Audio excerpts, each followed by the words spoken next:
Pourquoi décider d'un tel référendum alors qu'il n'y avait absolument aucune majorité à ce moment-là dans le pays pour sortir de l'Union européenne, même s'il y avait un fort euroscepticisme, je dirais traditionnel en Grande-Bretagne.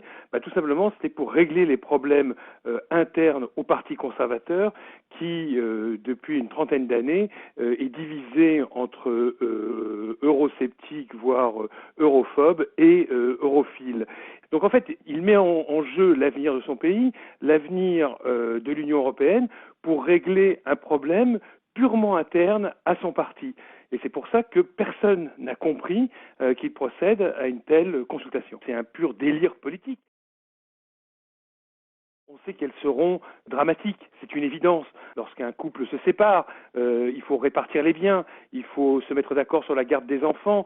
C'est 40 ans d'histoire commune que l'on va liquider. Et ça se traduit généralement par un appauvrissement des deux parties du couple. Ça sera exactement pareil avec la Grande-Bretagne.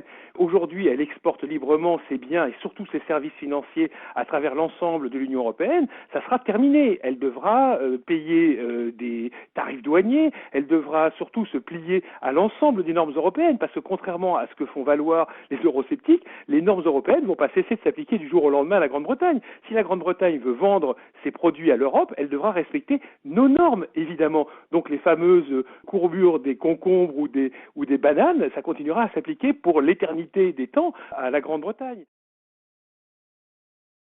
C'est vrai que la période qui s'ouvrirait en cas de Brexit serait extrêmement dangereuse pour l'avenir de l'Union européenne. On ne sait pas trop s'il n'y aurait pas un effet domino ou pas, si ça ne donnerait pas des arguments à des populistes et à l'extrême droite. Par exemple, en France, le Front National ne trouverait-il pas là un argument de campagne supplémentaire pour dire, après tout ce que les Britanniques ont fait, la France pourrait le faire. Donc, incertitude politique, incertitude économique, incertitude géopolitique, poids de l'Europe dans le monde, où brutalement on va apparaître comme totalement divisé aux yeux des Chinois, aux yeux des Indiens, aux yeux des Américains, l'explosion d'un système qui fonctionne depuis 70 ans, évidemment c'est porteur d'énormes incertitudes, c'est un saut dans le vide. Et on espère qu'en bas, il n'y a pas un pal qui nous attend.